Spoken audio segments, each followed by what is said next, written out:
Sure. I mean, HR always is obviously driven by the people side, but it's when we look at HR, and again, it comes back to the VP HR position that we filled. That person is at the table for all of our executive meetings now. When I have a meeting with the general managers of the operational groups, that person is at the table. So it's not just a people or a communication function. They're actually integral to every decision that we make in terms of there's always a human component to it. And if you don't understand the fundamentals of how the business works or how the equipment works, even at that level, it's very difficult to apply that human component to it. So, understanding the business, understanding the dynamics of the different divisions, the different groups that work in our business, and understanding how things work in the field is essential.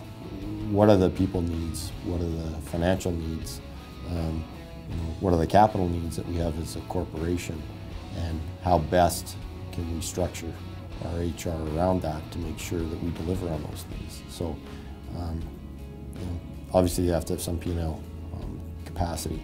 I think they need to have a high-level knowledge of all the financials that drive our decisions. And I think if our HR manager, if we were going to ask that person to be a part of the message delivery, then I think it's fair to expect them to understand some of the metrics that drive it. It kind of goes back to the comment about no matter what your subject matter discipline is, you better understand and have a working knowledge in every other area. I mean, ultimately, the purpose of a business and what shareholders are looking for is to give them a return on investment. They're lending you their capital, and what they're asking for is for you to give it back and ideally to bring friends along with it, right?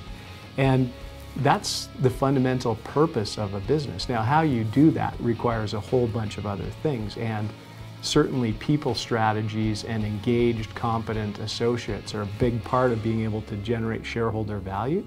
But HR folks need to remember what the ultimate goal and the ultimate purpose is, that we create value for customers, we want to create engaging environments for people to work in, but at the end of the day, our success will be measured by financial performance. So it's pretty important, if you're going to be a key part of a team, that you understand that as well as you understand the human dynamic. HR, I like to say human resources too, can start to find more and more ways that they can understand both their influence on the financial results and how that connects to decisions. So I cited an example of pharmaceuticals or pension, but there are likely 10 times that in terms of where the opportunities might present themselves. I still think HR can have a better understanding of the impact of all of those items on profit and loss at the end of the day versus just the metrics. So there has to be, the metrics are there, but the connection between the metrics and the actual profit and loss statement, I think we probably need a little bit more work in that area.